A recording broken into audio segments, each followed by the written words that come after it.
How are we doing, diggers? Hope you're all well.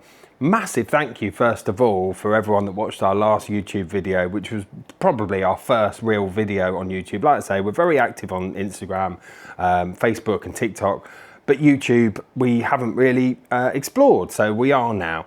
And it gives me an opportunity to ramble on a bit, really geek out about records a bit more, and give you a bit more of an in-depth look at the shop, really. So today I thought we'd look at sort of the new in section and what it's like having records come through the door, what it's like as a customer when you come into the shop. I would say there isn't a week that goes by that we don't get at least 100 records in. Sometimes it can be a hell of a lot more than that. It depends what collections we've been to see or what comes through the door. Now that 100 doesn't always equate to absolute winners like we've got on the wall here. We could get 100 records of absolute rubbish, you know, easy listening, big band, you know, really stuff that goes in our free box outside or stuff that goes in the 50p box or even the 10p singles. So it's not always wall-to-wall winners, but we will look at absolutely anything. There isn't a collection that we would turn away without seeing. Just because some of our biggest records we've had that Antiques Roadshow moment where we found just one absolutely killer record in what would be charity shop fodder.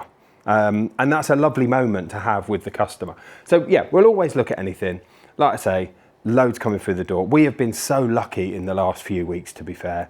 And this is a busy period. People are back up in the loft, putting their Christmas tree away, when they spot the dusty box at the back of the loft. Oh, Nigel, some records up here. And then they'll take them into a record shop. So I'd imagine across the board, and I see it on lots of socials, that record shops are relatively busy at this time of the year with people finding records or having a bit of a New Year clean out and just thinking, do you know what, I'm going to get rid of a few bits and bobs. So for every big collection or people bringing in stuff that they don't want anymore, we get lots of trade-ins as well. Trade-ins are absolutely brilliant because 9 times out of 10 it means the quality is a little bit better because it's coming from a collector who is trading out stuff that maybe it's a genre that they don't listen to much anymore, or it's a valuable piece that they don't really want in their collection as much and they'd rather use that value against some other records. So trade-ins are really great for us. That's where a lot of really good quality rarities sometimes come from.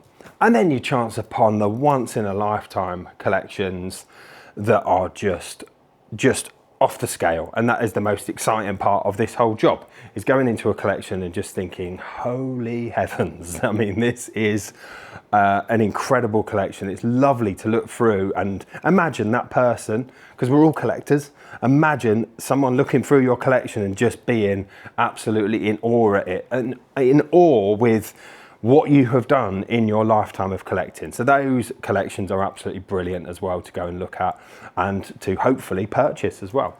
So let's have a little look around, shall we? First of all, lots of the new in goes onto the wall. We won't look at that section. That is new and sealed, so we just buy those from a distributor. So those are just as they come. But the second-hand stuff, like I say, it completely depends what comes in. Been really lucky recently, but lots of it makes it up onto this wall. It's a mixture of rarities, big expensive ones, and just classic, good albums that we want on the wall because they make up the history of music. And then this table here is the new in section. So it's a massive mixture of stuff, and it isn't alphabeticalized, and it alphabeticalized, sorry, and it isn't in genre order, it's in nothing, and it is just all chucked in here, and then it makes its way over into the main racks there. But I mean, there are, oh hello,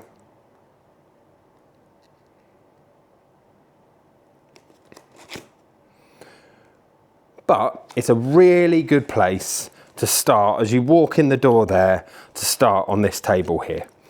Because what I like about it is because it is random, that you're seeing stuff that might be outside of your remit or outside of your usual genre. And we've got a listening deck right there. So it's nice if you pull something out, you can just pull it over and have a little listen to it. It's quite cool like that. So yeah, a massive random selection of stuff in here. What we put out recently? Oh, MC5, New Order, Peel Sessions, more New Order. I know there's more New Order in that one there as well. Like I say, completely across. But it only takes, what, 3 or 4 minutes to flick through the whole of this. That's why it's a bit ramshackle. And yeah, I would say one of my, House of Love, yeah. One of my least favourite jobs in a record shop is getting this here into there. I love buying records. I love looking through records. I love playing records, but alphabeticalizing, categorizing records and sort of general tidying stuff is not high up on my list.